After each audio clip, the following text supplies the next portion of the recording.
dear Joyce, Nilofar, Berta, once again, welcome on board. As you see, this is a quite diverse and exciting group to work with, and we have already met for 3 times to discuss different themes. We spoke about ethics and strategies of investigative journalism, some of the criteria to really follow when media members are covering undemocratic regimes, and we received a training on the role of media literacy and how to set narratives in the age of polarization and misinformation.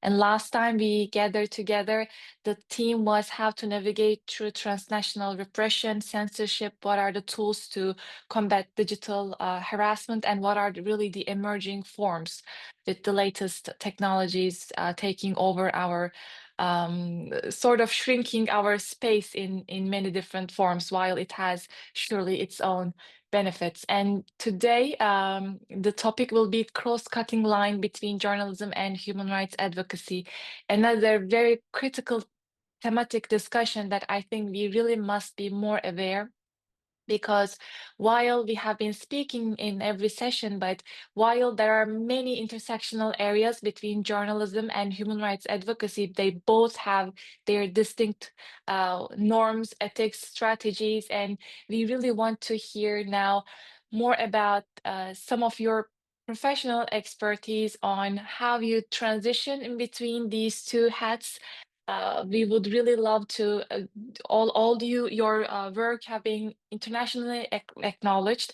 So I'm pretty sure your professional journey over the course of decades will enlighten our participants in the group. And we'll be speaking about this transition and how press freedom and democracy on a global scale is very interdependent on one another. And I know all of you are leading different works to promote storytelling, because we know that resonating with global audiences really requires to establish a bridge between the stories that you cover and gripping the public discourse. So first, we will have Berta Valle. She is a Nicaraguan media communicator and a human rights advocate. And for over 15 years, she was one of the most prominent TV presenters in Nicaragua and a pioneer in using mainstream media to highlight human rights issues.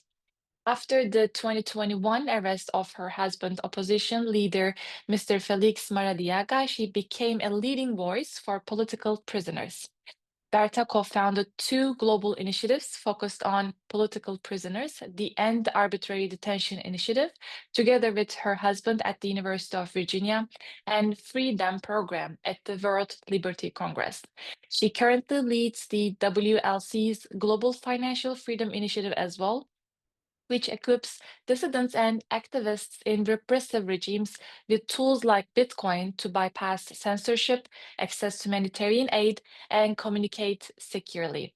In 2024, she received the Jane Kirkpatrick Award from the International Republican Institute for her leadership in advancing freedom and human rights. Well, Berta, it's a great honor to have you. We have crossed paths in many different platforms, and I've been very closely following your advocacy for your distinguished husband as well, even before he was free. And now he is on a global arena again, leading many different actions. But now I would really appreciate if you could tell us more about yourself, your background, and some of the work that you have been leading on global arena with 2 of your different hats on journalism and human rights advocacy. Over to you. Yes, thank you very much. It's an honor to be here this morning. I'm so glad to see so many countries represented.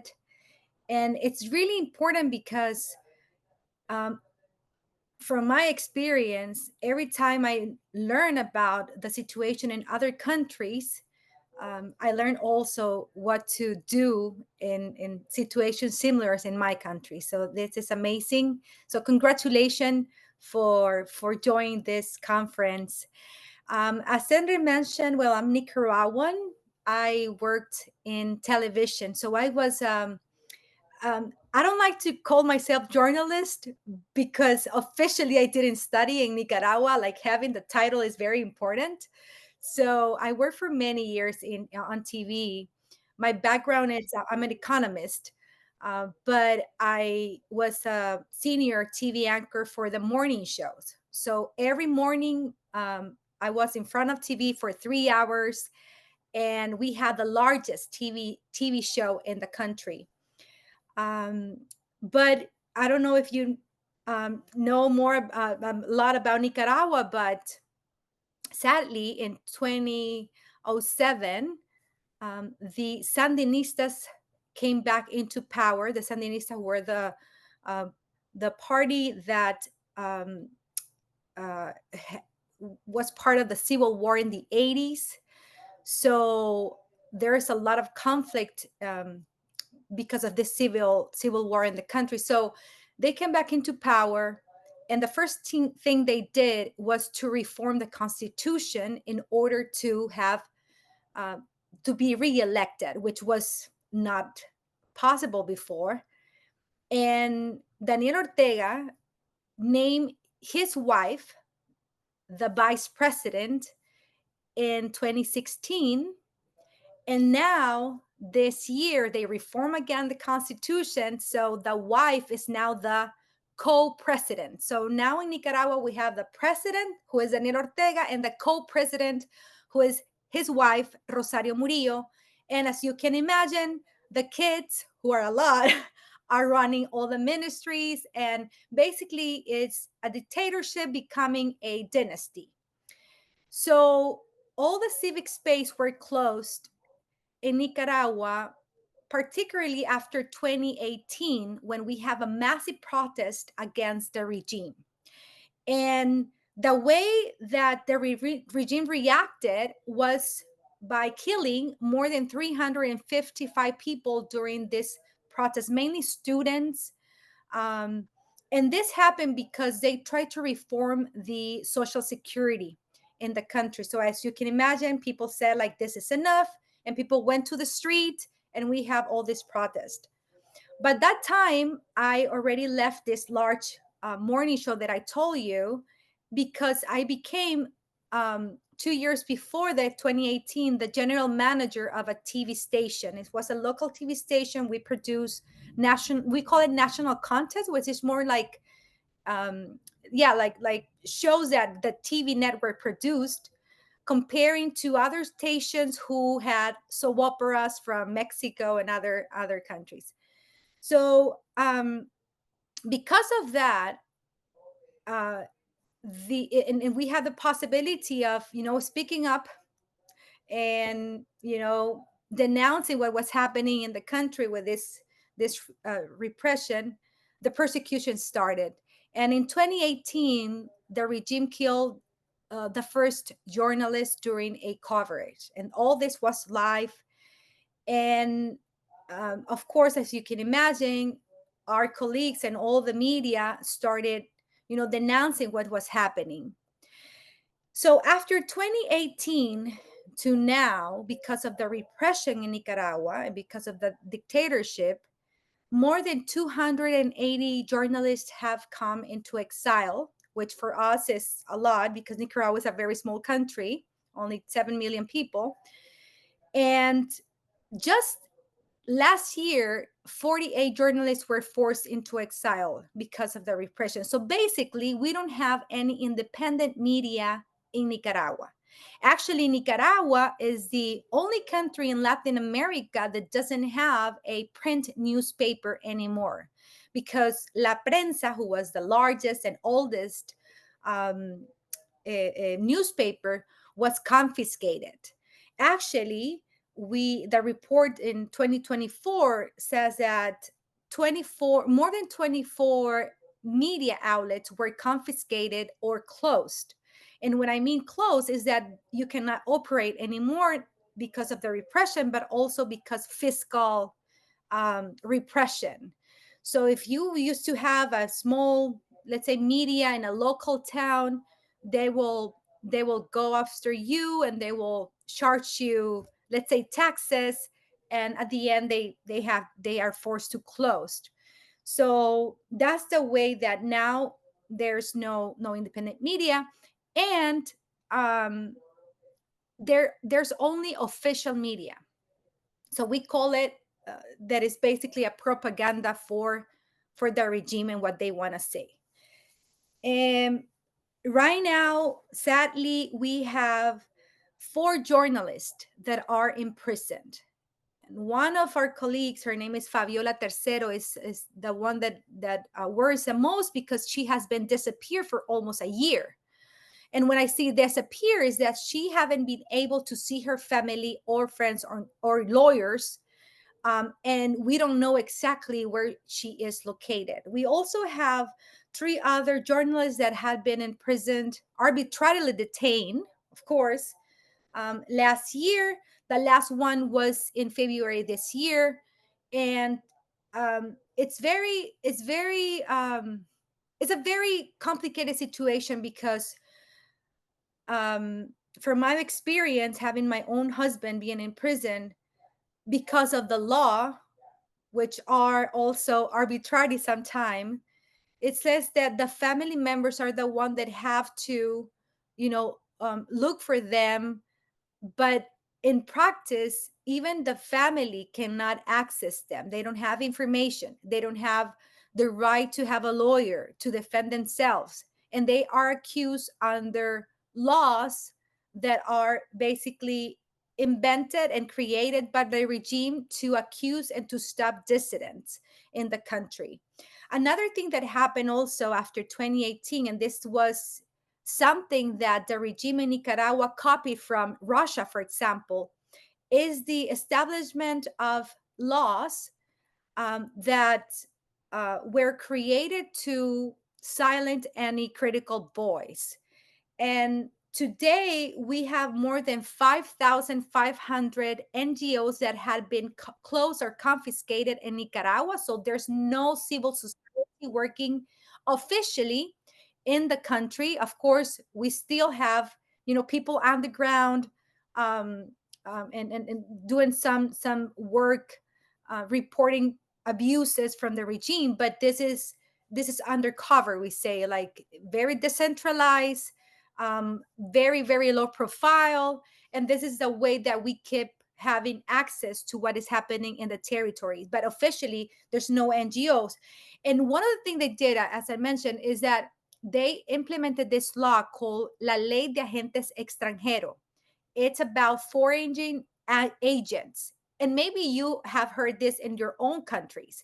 So basically, the government has the right to declare any type of, let's say, donation that this NGO inside the country receive to do their work, their civil society work, as a threaten to to them, right?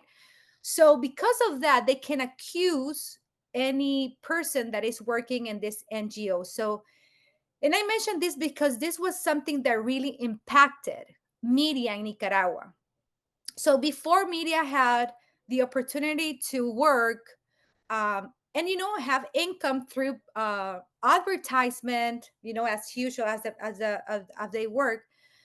But then after 2018, because there were no more advertisement, people was being persecuted, a lot of media, independent media inside Nicaragua and outside, were being helped through being financed by international projects. So with the law, that was illegal, and then they couldn't have any resources to keep their work. And that's how we started working, like, as I mentioned, like undergrad. And we have seen this type of law being implemented more and more in different countries, particularly, of course, in those countries who are becoming very authoritarian. And because of that, uh, most of them have come into exile. Now, right now, another issue, the financial part is very difficult, of course, because, as a journalist, you have a life, you have a family, you have to survive, and you have to do your work. But if there's no resources available to do your work, is every time harder. And this is making that journalists that are in exile, for example, in Costa Rica, in Spain, in United States, they have to have two jobs. They still reporting as they can, finding information inside the country and put it in the independent media, their outlets that are working abroad. But at the same time, they also have another job to pay the rent and to pay the food and to pay all the needs that they have. And this is forcing journalists to quit their job. And for us, this is very dangerous, because people that had a lot of experience have to take the decision to leave the profession and survive basically in exile. So that's another thing that we have been identifying, which we are paying a lot of attention, and we're trying to figure it out how to um, at least keep those who are more strong already in this transition. So that's a bit of the context, and I want to share briefly in my own experience where the human rights activists join with journalists, and this is something that I learned, and it is I used to share this because my husband was arbitrarily detained in June 2021. And of course, in that situation, I had to become a human rights defender, advocating for the release of political prisoners in Nicaragua. And I worked for this almost 2 years, which was the time that my husband was in prison. And as you can imagine, I learned a lot about human rights. But I noticed that at the end, a lot of the work that a journalist do in daily basis is actually defend human rights, because every time we denounce um, things that are happening out of the law in the country, that's the way you are becoming a defender of human rights, of the law. um, so I really see that um, yeah, that we can be part of not only fiscalizing and making governments accountable, right? But also we can use our voice, use our media to denounce what is wrong and to advocate for the rights of others. So in my case, and this is what I shared, is that I was Berta Valle, a TV anchor. Then I become a victim because of all the persecution. And then I become a human rights defender. So now I present myself as a human rights defender. So I think this is a role that, in context of like the ones that we have in authoritarian regime, journalists really have a voice and knowledge on how to defend human rights, and particularly, of course, the right to speak up, the right to give our opinion. um, and this is something that the regimes want to stop.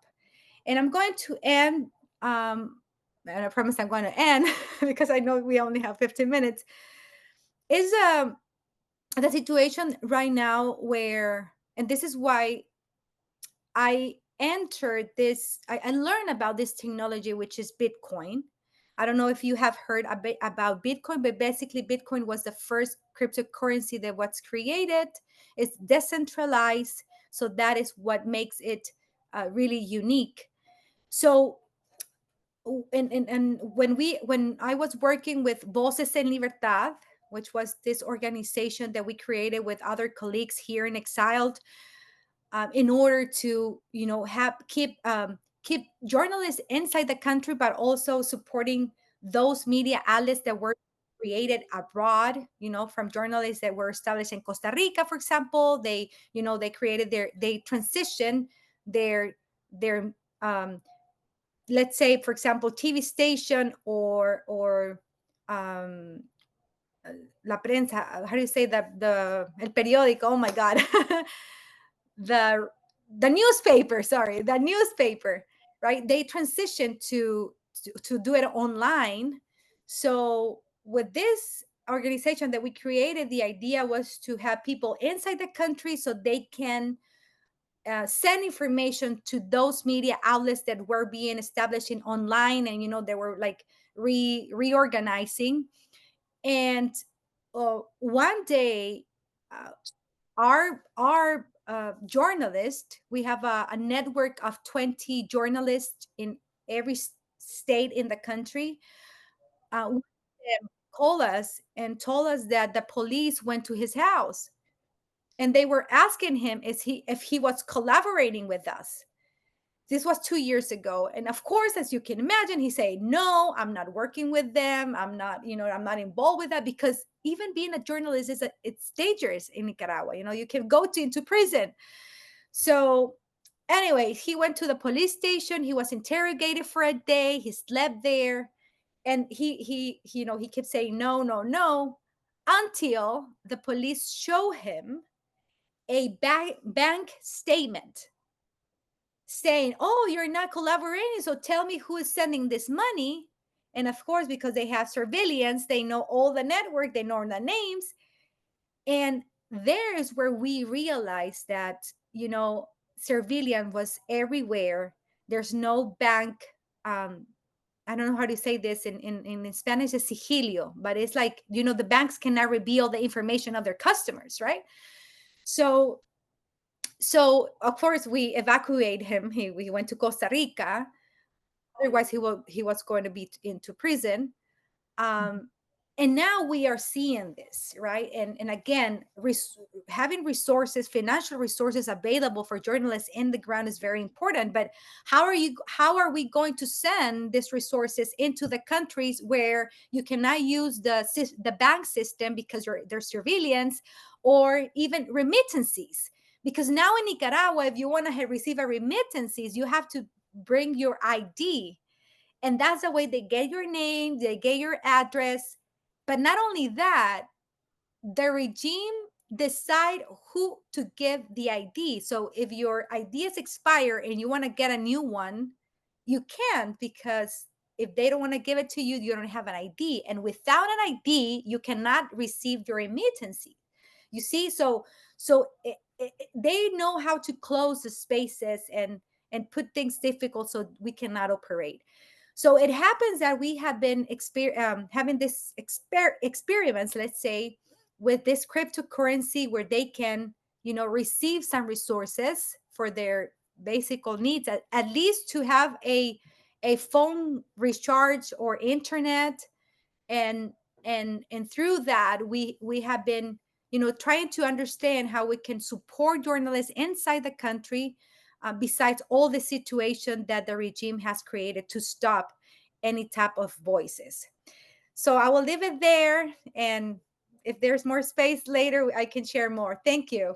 Of course. Well, Berta, thank you so much. And I really agree on the fact that you noted very well with abstract cases, because this digitalized world of media operations and human rights advocacy really comes in with both pros and cons. So we really have to be cautious on how to navigate. And at the beginning, you really put a great emphasis on the importance of global solidarity, sharing resources, because we, as human rights defenders, we observe the exact same trends of oppression in countries where press freedom is in dire situation, where women's rights is in ramping stages. So, and I really recall some of the practices from my own country, Turkey, as you give examples, because we also face very similar notions, not only in Turkey, but in many states across the world, on how they reform constitutions. As you noted, now we don't know what really counts as an insult to president. We really don't know what when it comes to dissemination of information by credible outlets, if it's a right to receive information for citizens, or as dictators note that if it's a national security threat, of how they define now the job of journalism, which is never a crime. And thank you so much also on your emphasis that press freedom no longer abides only journalists, but it is an issue for every single citizen, because it has direct impacts on shrinking civil space in every single nation. So I'll definitely come back to you with more questions. Particularly, I want to learn about your best practices at the World Liberty Congress as well, supporting journalists and human rights defenders. Thank you so much. Now, moving on, we will hear from Joyce Davis. the opinion editor of PennLive and the Patriot News, and has a distinguished career working for some of the most respected media organizations in the United States. She also is president and CEO of the World Affairs Council of Harrisburg.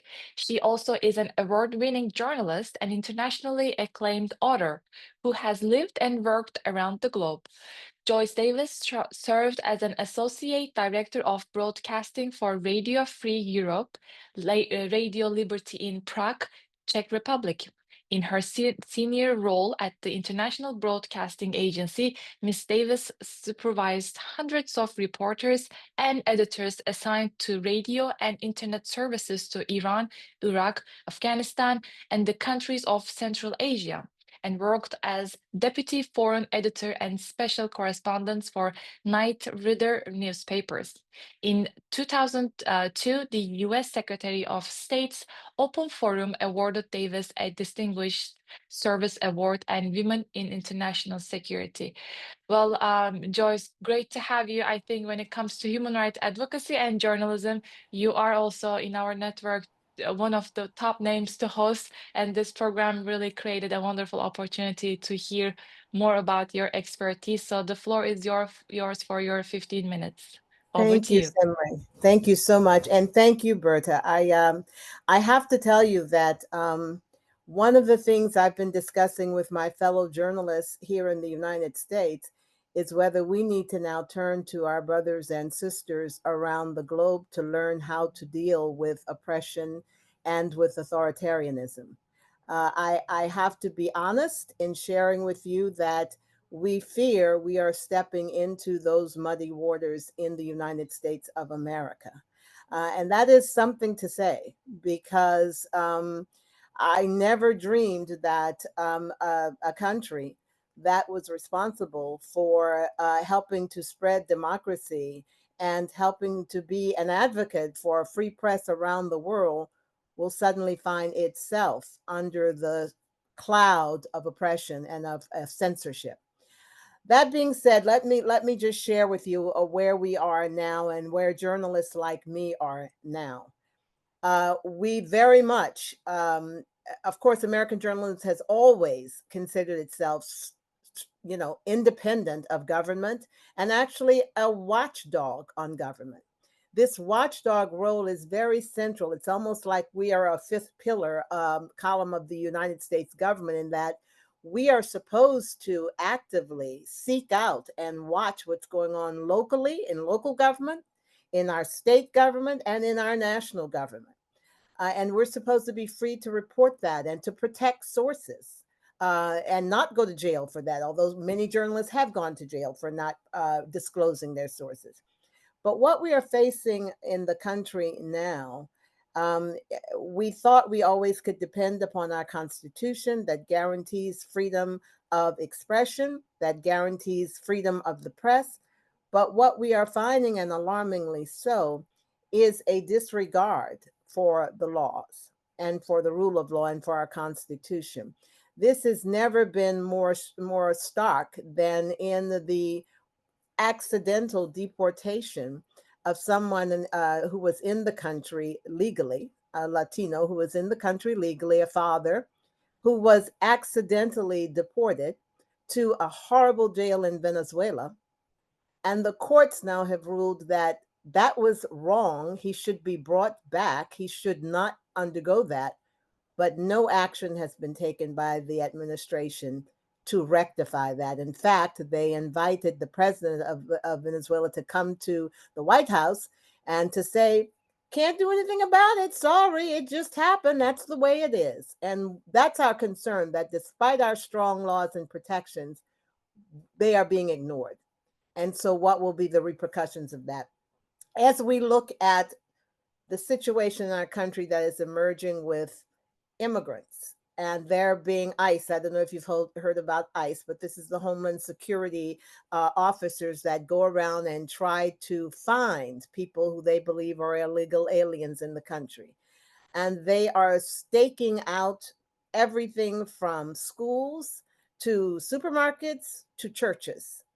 I just left a major church conference in an area called Williamsport in Pennsylvania, where ICE agents were sent to try to look to see if any of our pastors or our, religious leaders may be deported, should be deported, and just rounded up. And so the journalists like me are in the position of having to report what is happening. So in many regards, we are trying to defend human rights and trying to defend the Constitution. Now, I will say, as I look at it as a journalist and I look at where we are, there is a distinction that I think we can make. I'm a journalist who's in charge of the opinion pages and who is now supposed to express opinions. That's my job. I express official opinions and editorials, and I write a column. On the other hand, the independent journalists, I normally look at their work and comment on their work. They are not supposed to take an opinion. They are not supposed to express an opinion, certainly not their own. They are supposed to report. They are supposed to uncover what they believe is the truth by examining and allowing all voices to be in the conversation. So even as we report on immigrants and in our country and how they're being rounded up, the idea is to be able to go to those who support that, as well as to those who do not support that, and fairly give positions. Here's why they think this is important. These people are rapists. They are thieves. This is what this side says. The other side says that is simply not true. This is not the case. This is illegal. This is not following American law.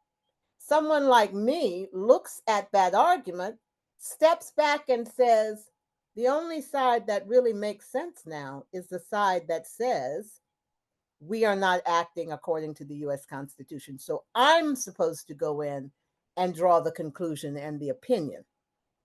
That being said, frankly, many of our one of the criticisms that we're getting, especially from television journalists, CNN, Fox, and all of those names you've heard so well, is that they are they are inserting too much of their opinions in what should be simply news coverage. I don't like that, even though I am very much in favor of exposing human rights abuses and exposing illegal activities from officials. To have journalists, especially anchors, saying, well, that doesn't sound good to me, or to me undermines the trust. And here's where we are in the United States. There is a serious problem with public trust of us. If I do believe that if our journalists, our reporters would hold back and would simply do their jobs to give full reporting and full voice to all sides of an issue, there would be far more trust, and allow people like me, the older, wiser heads who've been in this, to step in on the opinion pages and offer our wisdom, so to speak, our information. That would safeguard, I think, the trust in journalists. But as we talk about this, there clearly now in the United States is a strong intersectionality between journalism and advocacy for the rule of law first. Are we going to honor our Constitution and laws? And for human rights around the world, there also is, are we adequately reporting on things like Gaza, Ukraine and Russia war? Well, no, we're not. Why? Well, here's the question why. First of all, we're not being allowed access. That lack of access for journalists to be able to go to these places, because Israel is not allowing American journalists into Gaza, that's been severely restricted. We're also finding that inside the United States. For example, in recent elections, none of the, or not none, few of the Republican candidates would come and speak to the editorial board about their candidacy. Why? Well, I can only offer you my opinion. My opinion, which I think is rational, is that they did not want to be asked tough questions. They did not want to be held accountable for Trump's actions if they were Republican and to have to answer for him. So it's better not to even speak. We have one congressman who's refused now to even meet with his constituents. There are long lines outside his doors. He just refuses to meet with them because he doesn't want to answer their questions. So you can see the situation that we are in. I want to reflect here on maintaining journalistic integrity and truth telling while standing up for the protection of fundamental human norms, right? So in our atmosphere of extreme partisanship, where if you say something that one side doesn't like, they immediately write you off or they don't listen. Unfortunately, now in the United States, we have huge swaths of our population of only listening to one thing, only listening to Fox, only listening to right-wing extremist organizations or news. They don't want to hear the other side. They've tuned it out. And of course, you have the left that does not want to listen to Fox, does not want to hear that extremist rhetoric. And I would say that the country is truly divided, and there are truly people who are absolutely opposed to what is going on, and there are people who absolutely support what is going on, including the diminution, the reduction of respect for the rule of law. They're fine with that because I guess in many countries, if people believe that they are being threatened, their dominance is being threatened, all tools are at their availability to simply stifle the opposition, including simply imprisoning them or stopping them from speaking or whatever. My fear is that is where we are headed in our country. And finally, I do want to raise two things. As you notice that I have been associated with international outlets, Radio Free Europe, Radio Liberty, which I spent almost 5 years helping to promote press freedom in Iran, Iraq, Afghanistan. And that was a sister organization was Voice of America. These were respected media outlets around the world. They are now under attack. I think Voice of America has been basically shuttered. Radio Free Asia is now gone out of business. Trump has cut off funding, government funding for these organizations. Even though Radio Free Europe is it's supposed to be a separate nonprofit, but of course it cannot operate without the government congressional funding. The problem is Congress is supposed to cut off funding, not the president. Congress hasn't done that, just an executive order from the president. The other horrible thing that's happened, I don't know if you're familiar with United States Institute of Peace. This was another organization that went around the world and tried to, behind the scenes, serve as peacemakers to ameliorate conflict. He threatened, he took it over. But the one good thing, the courts have rescinded that. And I believe USIP now has control of its building. But once again, they depended upon government funding. Will they be able to secure enough private funding to be able to continue? And that brings me to my final point. With all of the partisanship, with all of the issues of public trust and people not, believing anymore if it's not what they believe, we have the resource issue. Because American media is facing serious issues and has been of how to make money to pay us, right? How to, where is that money? NPR, where I also work, National Public Radio. He's cutting funding to them. Luckily, they were smart enough to try to early on turn to getting private funding. So they're not necessarily dependent upon federal funding. But we are in a serious situation. We don't have enough reporters, certainly at the local level covering. We don't have enough at the national level covering. So this means that the American press is very weak now, I believe. And my fear is it will be facing just what you're facing in Nicaragua, unfortunately. So we will have to learn from you how to go through these times. Thank you. Joyce, thank you so much for this great transfer of expertise from your side to our participants. And I definitely agree with you on the point that transition to undemocratic governance really happens faster than we imagine. Over the course of last years, we as experts monitoring MENA or Latin American countries, global South countries, we used to say, please keep an eye on the freedom of expression in relatively democratic states as well, because now there is this increasing global wave of undemocratic regimes. It's the first time ever that we have more autocracies in the world than democracies. Really a significant red flag, where a country like United States is also facing similar threats.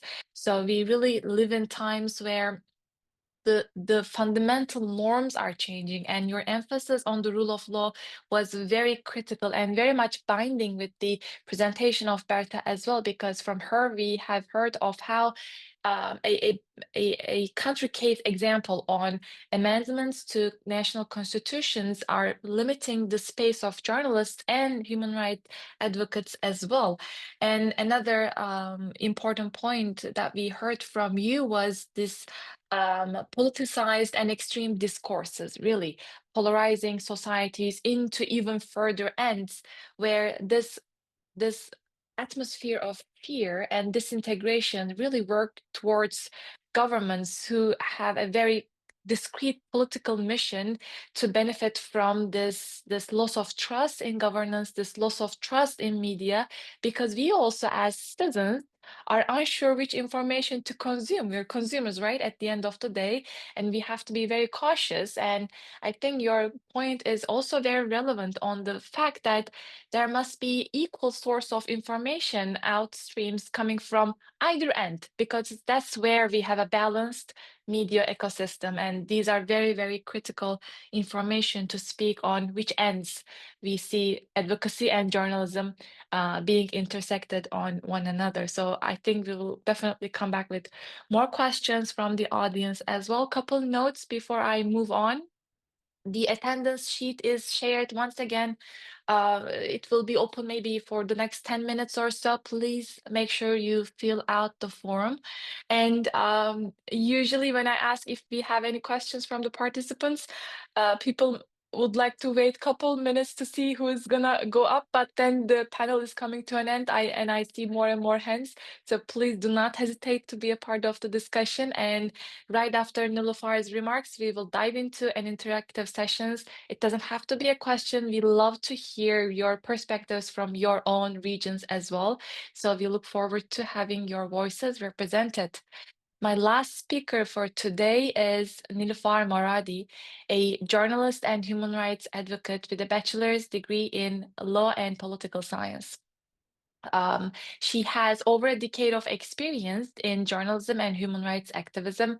Following the fall of Kabul in August 2021, she was forced to leave Afghanistan and currently resides in Ottawa, Canada.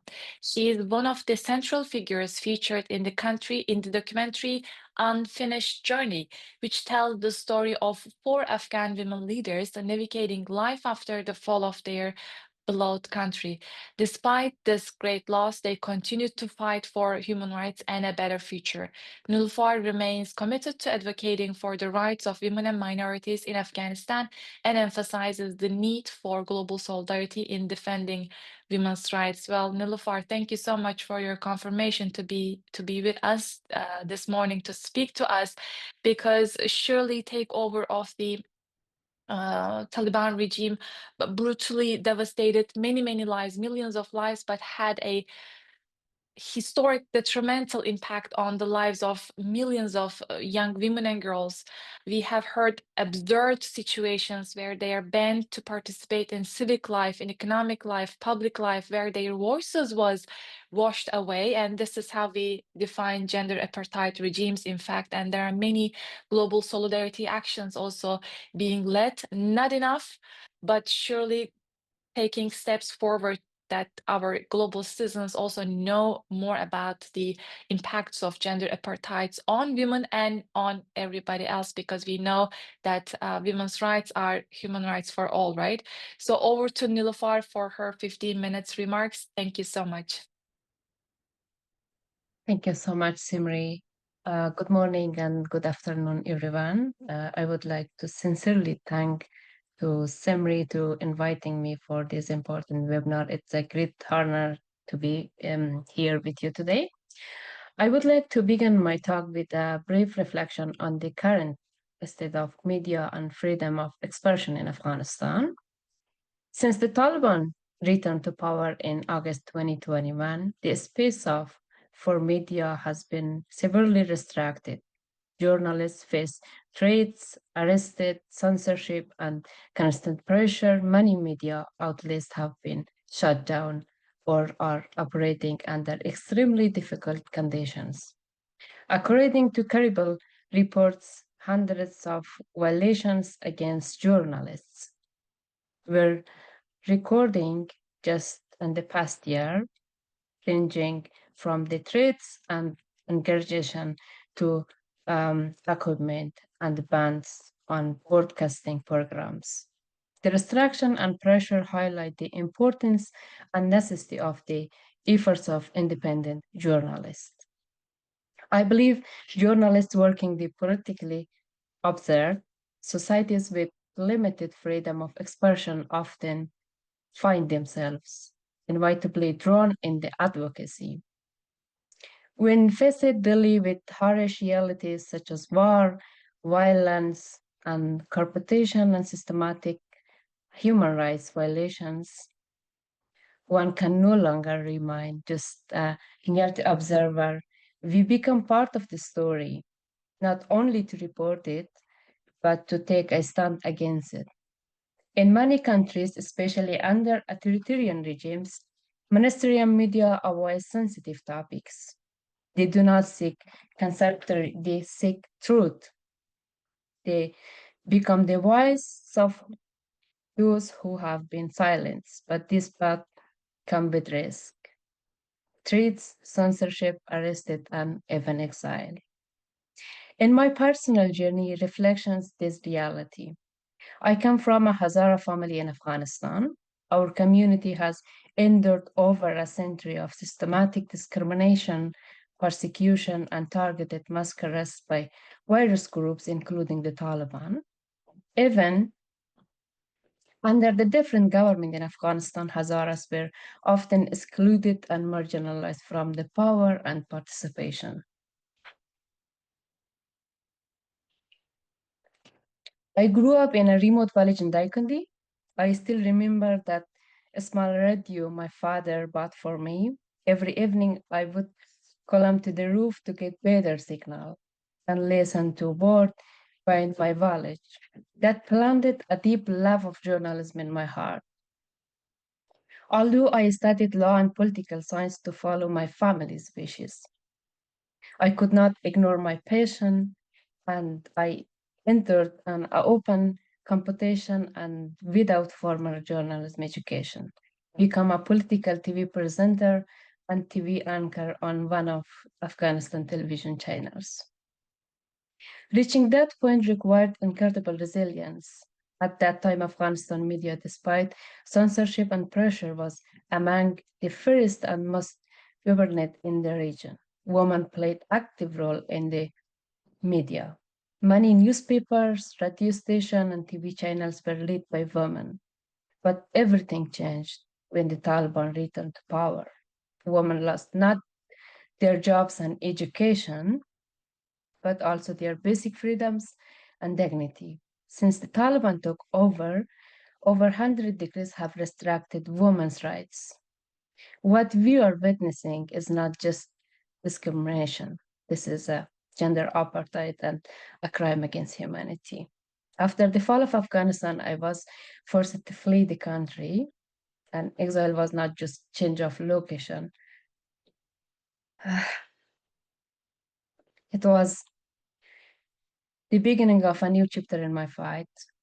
In exile, my path shifted clearly toward to advocacy for human rights and women's rights. It was in exile that I truly began to understand the interaction between journalism and advocacy.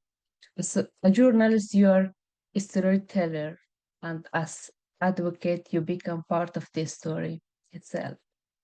Many journalists, when covering injustice and human suffering, find it impossible to remain detached. I believe standing for human dignity and just should not be seen as a lack of professionalism. On the contrary, honesty and commitment of truth matter for more than artificial morality. At the end, I see the media a tool of power, a power to raise awareness, expose violations, and empower people.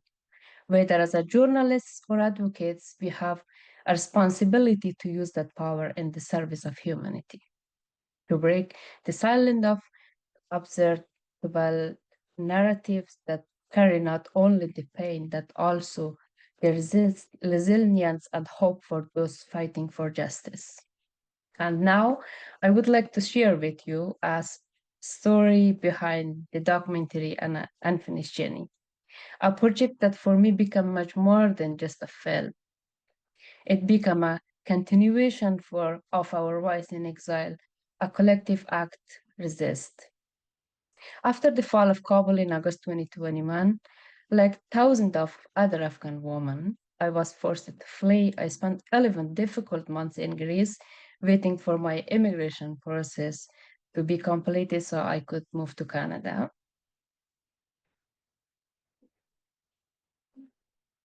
Those months were filled with, I never stopped advocating for women's and human rights. During that time, I met an American journalist. Her name is Amy William.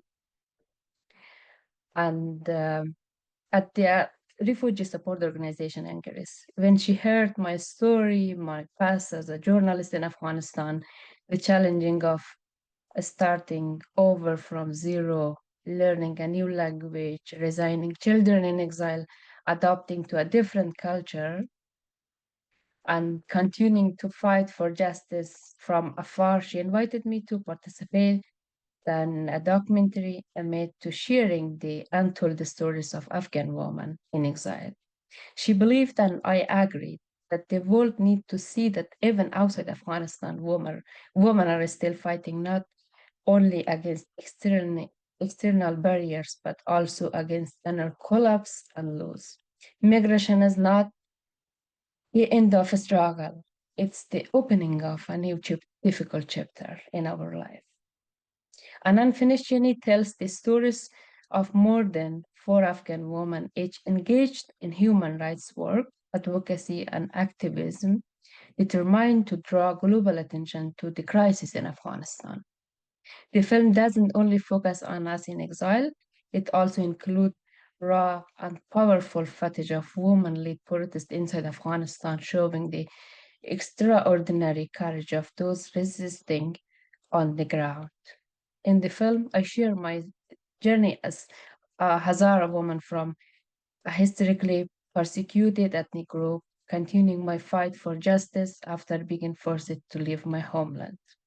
I open up about the struggles of rebuilding life in exile, the emotional burden of leaving loved ones behind, and the cost of speaking out. It wasn't easy for me to share my story, especially when my family remaining in Afghanistan. But I took that risk because I deeply believe in the power of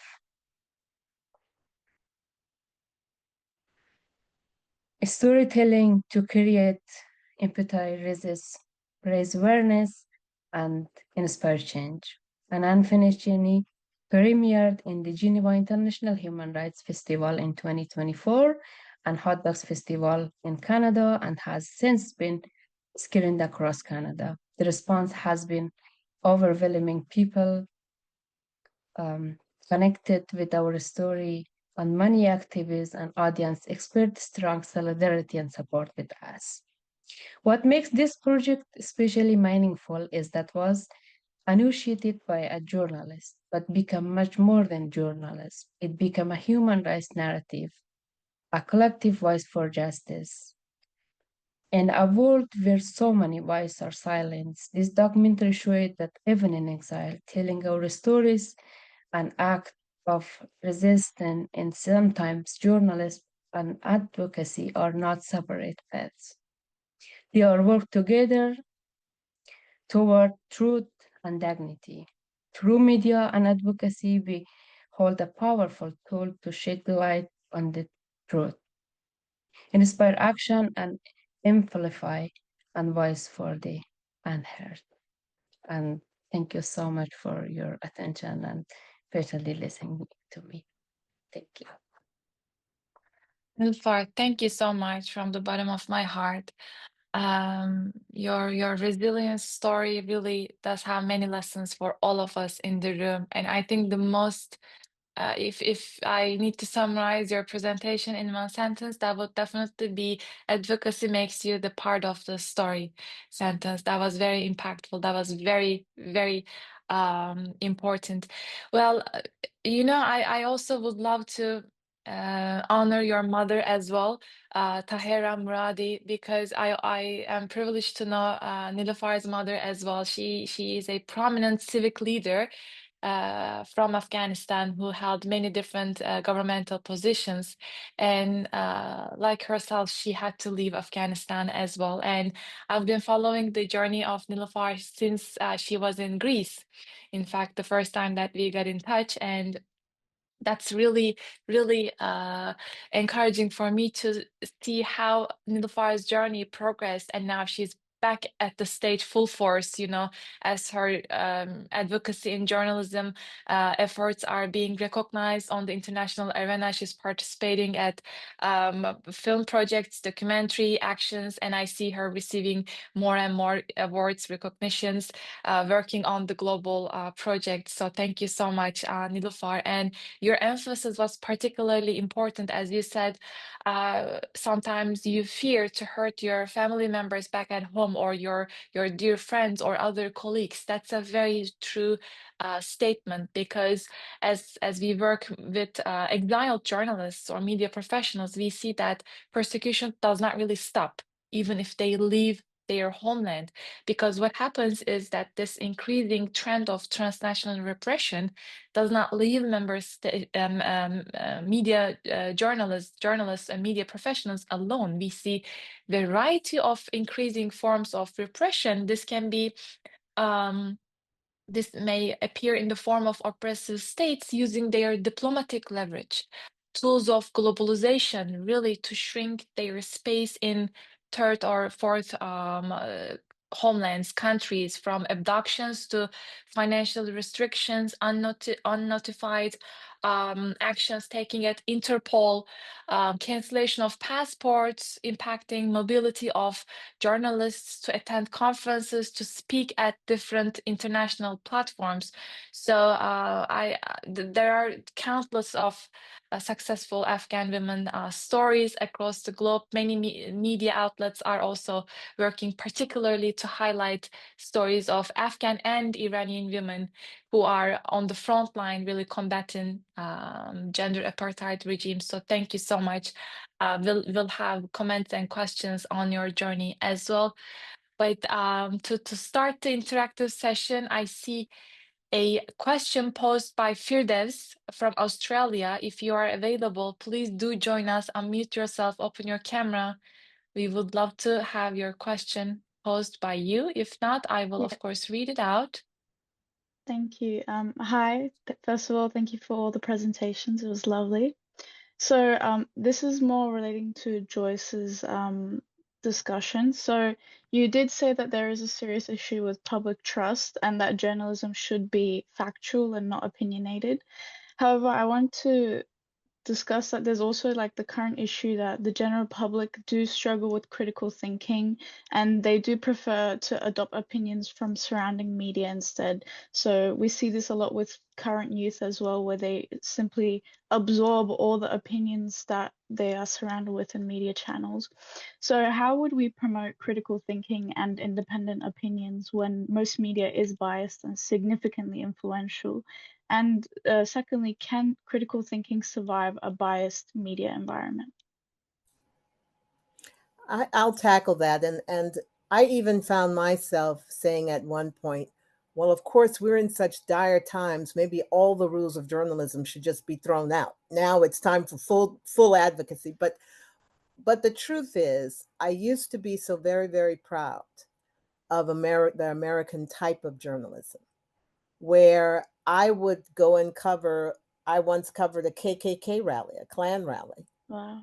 And I covered it straight down the line. You would not know I was a Black American by covering that rally. I didn't say, oh, those are horrible people. No, here's what they said. Here's what they did. Here, right? Just give them the facts as best I can, right? And quote them for, and so I just think we have to, first of all, know that we are nothing if we are not trusted. If people don't believe what we say, if they think we're too biased to be able to, that's a problem, and it weakens us. So I'm saying is that there is a place for opinion. That's the opinion page. That's the editorial. But as a journalist going out and covering an issue, you must make every effort to try to give fair reporting on all sides of that issue. So, for example, it's a controversial issue here on immigration. But there are valid reasons why people are worried about so many foreigners coming into the country and taking our jobs and using our resources. So give that information, give their side of view, but also give the context. Is it true or not? What do the statistics show? Are they also contributing? Are they paying taxes? Yes, they are. So is your concern valid? Maybe their concern is not valid. Quote someone to say that. But if you lose the trust, is what I'm saying, by appearing too opinionated and appearing your mind is closed to anything else, you lose your power, is what I think. So guard as much as you can the objectivity of those who are actually reporting issues, but have a separate place where opinions can be expressed. Thank you. Berta, Nilofar, anything to add on? Yeah, no, just Joyce, thank you very much. I think you said it brilliantly. And this is very important because in this type of situations, as a journalist and as a person, you have to decide and you have to really be aware of how much risk you can take in order to step up and give your opinion. And as Joy mentioned, I think it's very important as a journalist to understand your role as a journalist and following all the principles of a good journalism, and as a advocate for human rights or to defend others' opinion, right?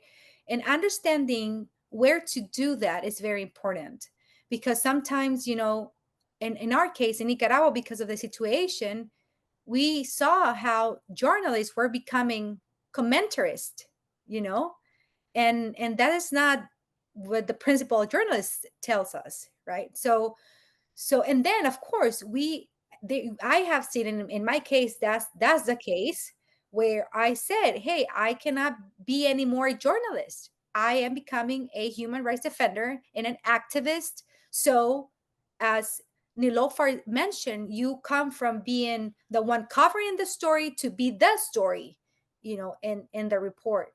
So understanding that, having, a time to reflect, if you are going to go that path, how much you can do that. It's something that as a journalist, we have to take a moment to reflect on. And also because it's part of protecting ourselves. Thank you.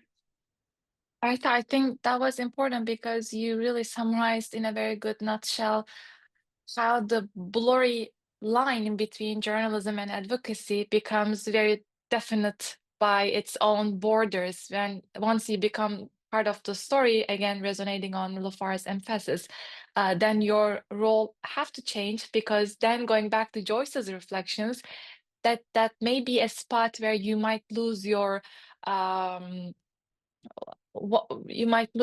to say, I'm not going to say well, as a journalist, we have been hearing from all of you that there is a responsibility to project two different coins, sides of the coins. But once you're a part of the story, then your discourse really changes, because there now we have the role of storytelling, personalized way of really disseminating what you have been going through. And that's quite different than how you transmit information through different channels. So that was very important. And I also want to say that unfortunately now these days AI algorithms, they're also working against the level of trustworthiness that journalists are combating, because um, just like Joyce noted, we have to rebuild the trust in governance, in democratic governance and journalism. These are all notions that really goes hand in hand.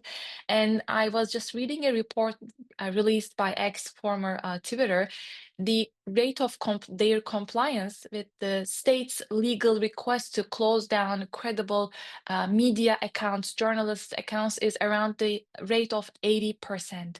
So about 80% of the requests received from repressive regimes are going approved at social media platforms.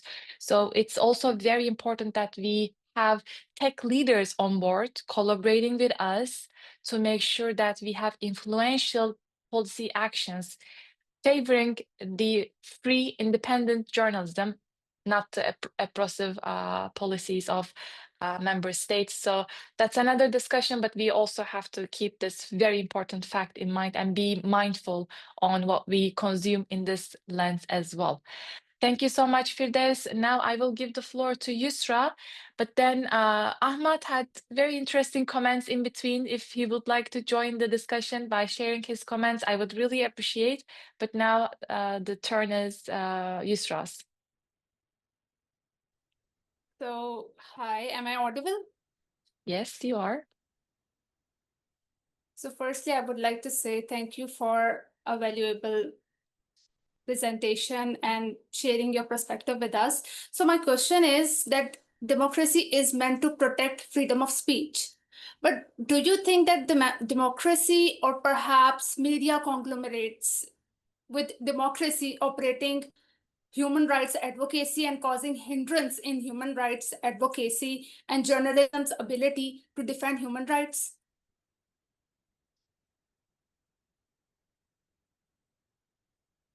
I'm not sure I gathered the full question. Are you saying that are journalists? Would you repeat it again? I just didn't quite get what you're looking for.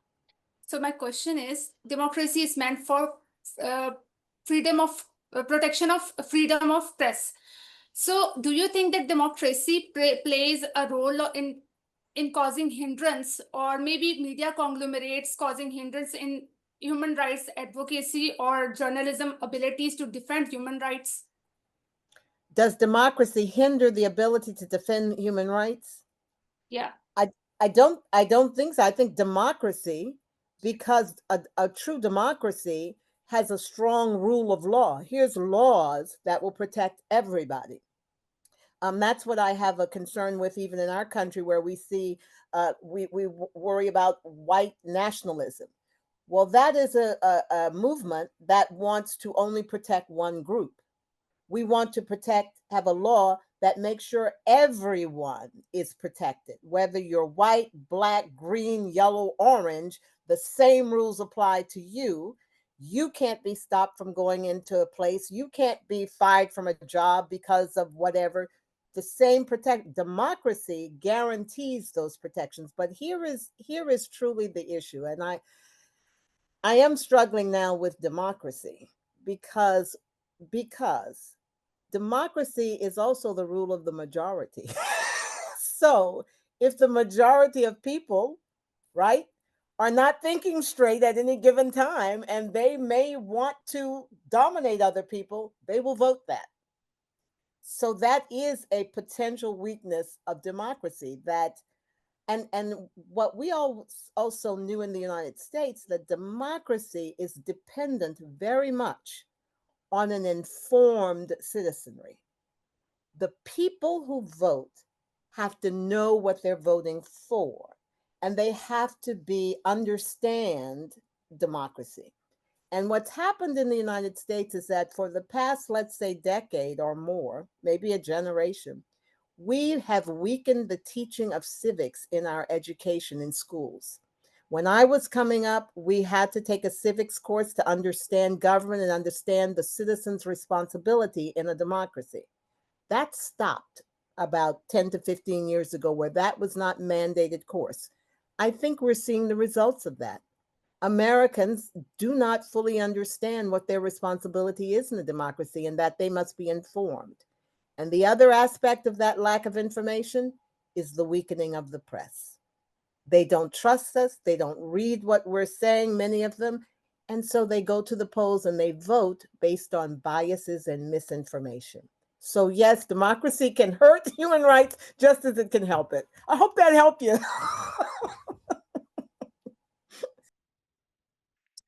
Thank you so much.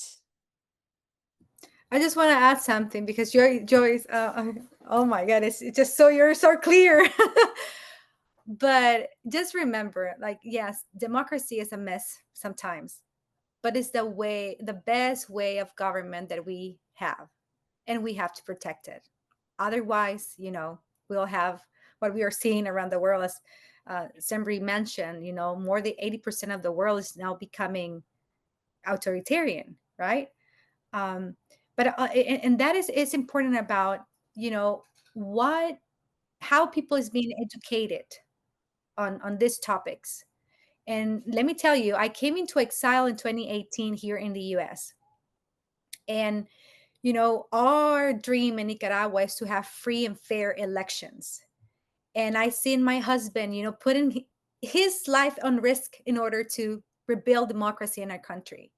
And then I came here. I live here in South Florida. I have a lot of family here. They're now citizens because they came in the 80s during the first massive exile we have in Nicaragua because of the war.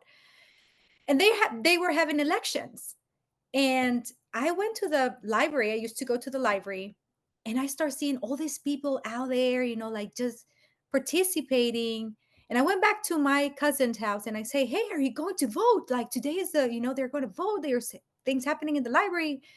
And he says like, oh yeah, but that's not for me. Like I'm too busy for that.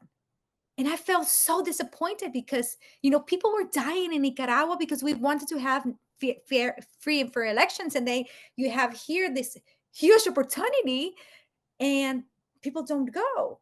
And it's because of that. It's because education, it's hard to understand what is the relation between democracy, this abstract concept that everybody mentions, and how that impacts your daily life, because these people is the one taking decision for the majority, but who's the majority actually, right? So we as a journalist, I think we also sometimes, because we are overwhelmed with so many things, that even the media, forget to remind people about these issues and why it's important and why freedom of expression is important and how hard it's to have these rights being respected in countries. And Berta, just to follow up on what you said, in our recent election, which was just a few weeks ago, there are 50,000 people who live in the city of Harrisburg, the capital city. In that, 6,000 voted. So if you don't participate in the democracy, you really don't. Exactly. Thank you. And it's at this point, I think it's very important also to acknowledge that there are also some increase in the number of closed democracies as well, on the edge of electoral autocracies. Those types are very close to one another, where we see, yes, there are elections in practice. There are polls, people go sign up, but we don't see opponents free. They are jailed. Or we don't see same level of media coverage for each and every president candidate equally. Berta's husband was a presidential candidate too, right? If I remember correct, but his space was washed away as he was behind the bars. So that is also an important notion to really keep a close eye on, to monitor how countries are progressing into electoral autocracies. And I think if for cases like US, where yes, there are elections and Still, there is a level of trust in public institutions, even though it's shaking. It's in a better position in relevance to many other countries. But then now we have to question and underline that journalists and human rights advocates have even more role in providing alternative opinion sources, because just like Joyce noted, yes, at the end of the day, if elections are independent, if they are credible, we have to accept the results. We are in no position to say that, oh, this XYZ person now at the head of the government is gonna take the country into another level. No, if the elections are credible, that's the end result. Now we have 4 or 5 years ahead of us on how to divert public opinion, in a way to align with international human rights standards and norms. So that is also another responsibility that journalists really have on their shoulders, a heavy responsibility. Well, thank you so much, Yusra, for the question. Now we'll go back to Hamisa from Nepal. I saw her hand up. Yeah, Please join. just lowered it now. Can I go? Can I go? Yes, please go ahead. Just building on my question on who is the majority, that we talked quite a lot now, and we also see a lot of political and also digital dissonance going on. And even though there is polyvocality, we see that, but extreme polarized opinions. And my question is that how, in this situation, particularly for journalists and human rights activists as you are, how does a normative middle ground look like in the public sphere?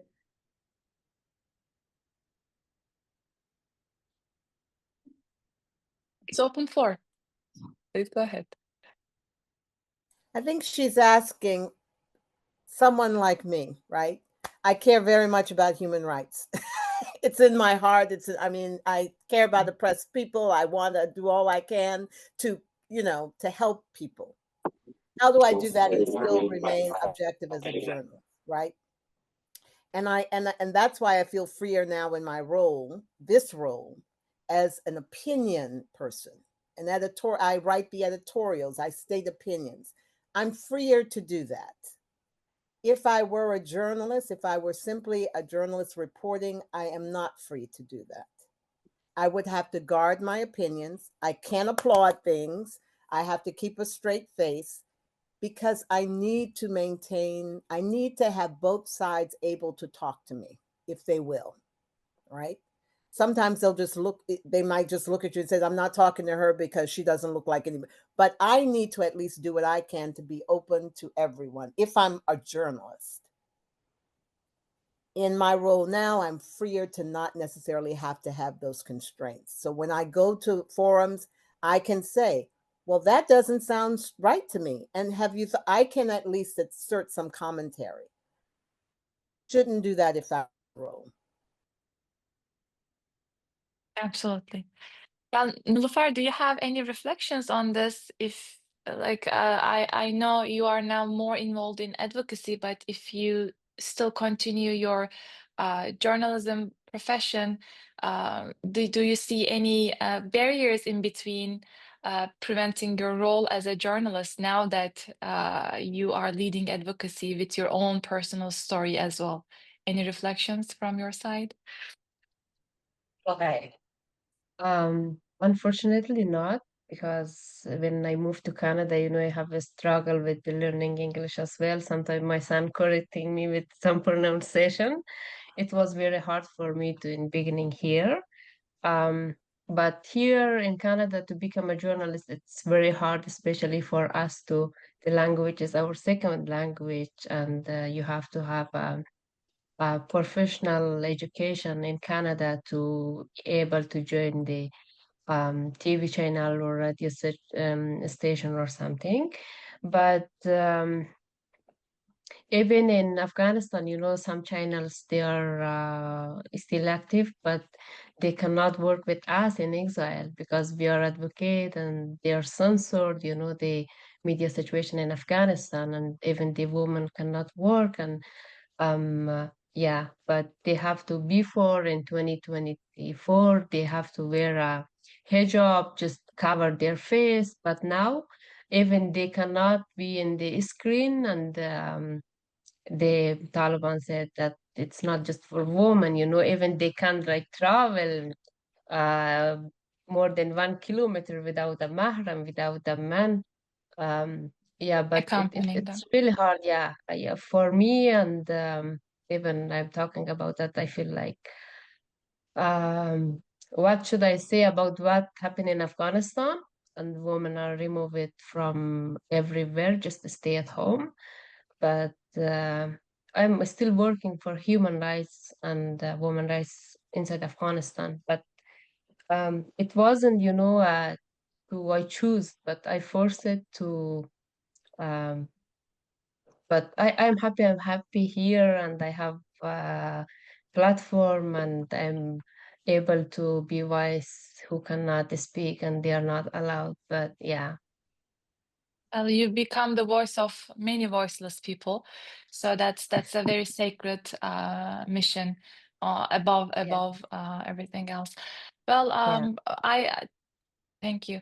I see Ahmad's camera was on.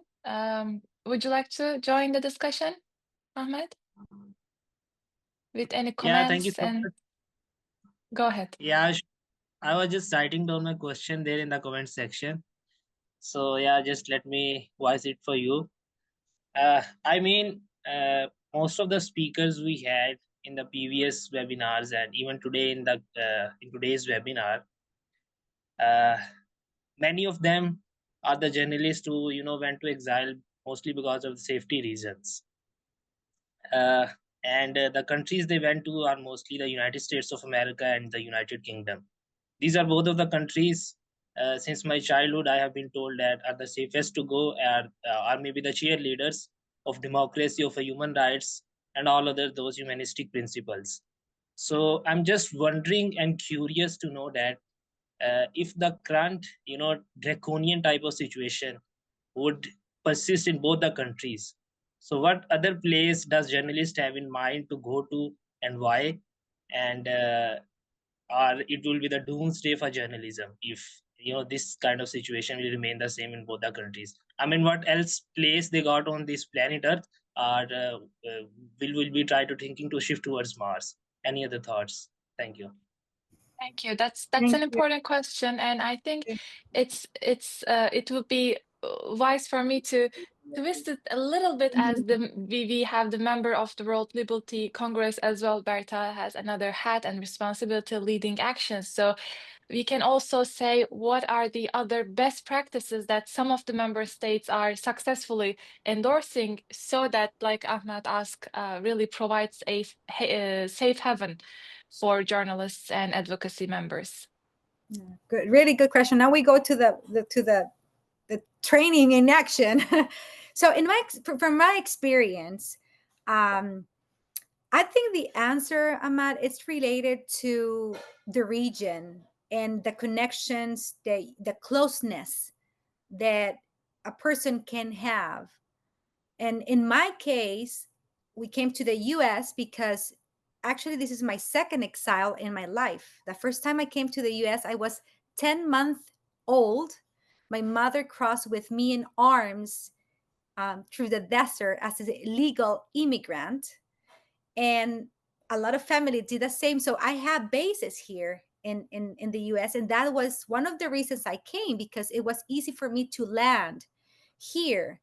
But most of Nicaraguans go to Costa Rica, for example, because it's the country that is in the south border and is a democratic country. So they go there. So I believe it depends on where the person has a basis somehow, a friend, a people you can trust, someone that can receive you. That is the main thing. And of course, we look up these countries as United States, United Kingdom, even Spain in the case of Nicaraguans, because there's our developed countries, there are more opportunities, and of course they protect, and we hope they keep protecting these values that we care for, as freedom of expression, freedom of the press, right? But let me tell you something. Now things are getting more complicated because in my case, I told you I came into exile in 2018. I have a very, strong case for political asylum. But it happens that I've been waiting 7 years to have a political asylum here in the US, and I don't have a political asylum. I have a work permit, but I don't have a political asylum. But not only that, the regime in Nicaragua, what they did in 2023, when my husband was released, together with 221 other political prisoners, after we were advocating for 2 years, they were expelled from the country to the US. The US opened the doors and they, has a humanitarian act, and they received them. But the regime striped them from their nationality. So my husband is stateless. But not only that, they also add to the list around 100 people that were, advocating and were part of the opposition movement in the country. So myself, I am a stateless because the regime said that I'm not a Nicaraguan. And what happened? Because I'm stateless, I don't have a passport. And I don't have I don't have a political asylum, so I cannot access a travel document. But even if I have a travel document, other countries wouldn't accept that because I don't have a legal status. So in the case of Nicaraguans, even coming to the US, it's not as the the best place that we can go. Thanks God, Spain offered the citizenship to all these stateless from Nicaragua, and we are in this process of, finding a citizenship and rebuild our lives.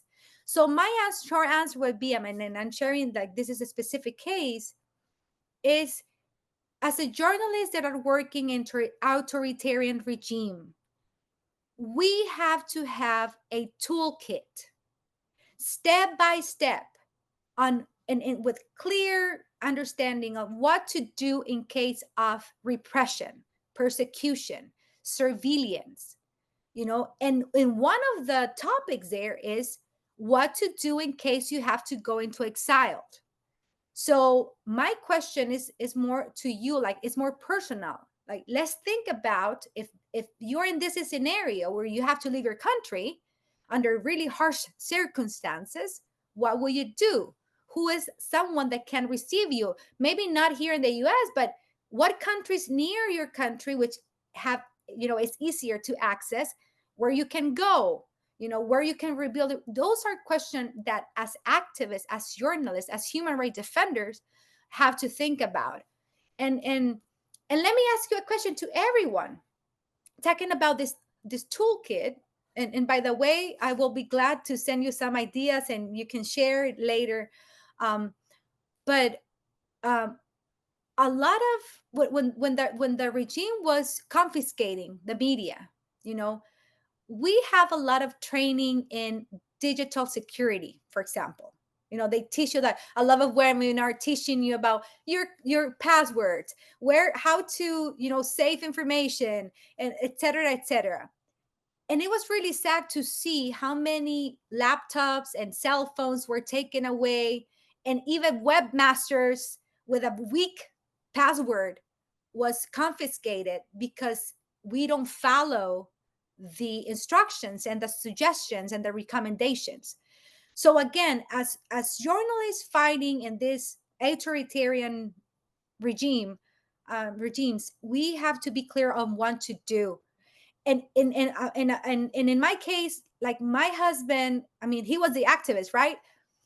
But he trained me somehow to be ready and to understand the risk of fighting a dictator. And when he was arbitrarily detained, before he was arbitrarily detained, we have a phone call the night before, and he says, "Wife," that's the way we call it. "Wife," he said, "there's a possibility that tomorrow they're going to take me," because he was going to attend a interview in the prosecutor's office. And he said, "Activate the security protocol." And I was like, "Oh, that is what he always mentioned about this, right?" And what was the protocol? The protocol, it's a list of 10 people that I have to call to tell them what happened. It was, going out to the media and announce what happened. It was having an international human rights lawyer to help us to advocate for his release. It was even, in our case, the regime confiscated our bank account. They confiscated our life saving. They took everything away from us. So imagine me in this situation with no money, no access to bank account. So we as journalists have to have this plan, and we have to review it often and understand, because there's a risk. And I don't want you to be panic all the time and stressed. No, it's about being clear on what would be the next step. And this network is so important, because let me tell you, if some one of you, I hope never happen, but if some one of you are in this really risk, you can call any one of here, and they will help you somehow, at least like to call awareness of the situation, and that is something that can protect you and that can save your life. So that protocol is in fact the human rights advocacy that you started. The package that you called as list of protocols is what we do as human rights defenders, being in touch with the UN treaty bodies, office of different intergovernmental organizations, and so forth. So it's very important. And Berta and her team also worked on a handbook, which I will also disseminate after the program, handbook on political prisoners, right? Do I say it right? Yes, and it's a downloadable link, I think, in 2 languages too. It exists, so I think it might be a handful resource, just to keep in mind that there is a composed resources, places to be, people to contact, and so forth. So Ahmad, thank you so much. And very lastly, I will ask Nilofar if I know Canada has been a safe haven despite its own challenges, but what other countries did Afghan individuals or journalists prefer to be in exile? Many journalists in Afghanistan, they went to Pakistan and Turkey and Iran, and they can't live in Afghanistan after the Taliban took over, and they lost their job, and many radio station and TV channels are closed, by the Taliban. But some of them, they reported the Taliban before the Taliban came to power, and they cannot live in Afghanistan. They targeted by the Taliban. They killed the journalism and they tortured them because of that. But unfortunately, the many organization, we don't have, I mean, it's not good to say, because you're working at, I'm here in an organization that support the journalists, but they don't have much support from the organization and even UNHCR to process their case to their going to the other, to safe country. Even they don't have money to buy food for their family, and even they need to work like without their in journalism and the other like construction or the others job, but they don't have any right to education their kids and their family in the country, neighbors country in Afghanistan. But unfortunately, in my experience, even Canada, as a journalist, we move it here. We don't receive much support as a journalist in Afghanistan to, they gave us a platform to, continue our work here, but yeah, they are went to neighbors country in Iran, Turkey, and Pakistan, and unfortunately, they can't live in Afghanistan. And in after the Taliban came to Kabul and they tortured many, some even some journalists, they covered the protest, the woman in the road, but they tortured them, and some of them is still in the Taliban. I don't know what we say in English, in jail. And yeah, but we don't have support, unfortunately. We are still advocate for to the UNHCR or some other organization, at least they help them with some money or they protect some food for their family, and for sure they cannot continue their work, but at least they have some support. Yeah. Absolutely. Well, now even the United Nations is facing its own financial challenge, because like you noted, all these UNHCR operations and so forth are running with the member states funding UN's operation. And now we have two of the member states at the forefront threatening these international institutions in a mission to cut its funding, you know. So we are in quite challenging times. Well, thank you so much, Nilofar, Joyce, Berta. We have already extended the program for another 15 minutes. Thank you so much. And, you know, during the virtual programs, it's really hard to capture everybody in a good smile.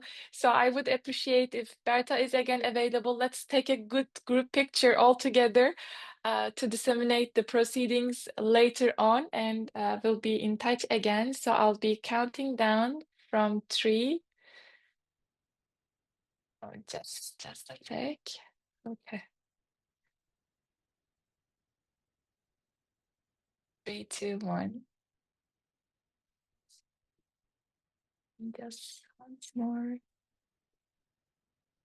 I also have, everybody loved your presentation, so I have thank you notices, but if you can please just give me a sec so I can have Nilofar on board as well. All right, thank you so much. And if you allow me, I can also share your email addresses with our participants for future discussions. That would be great.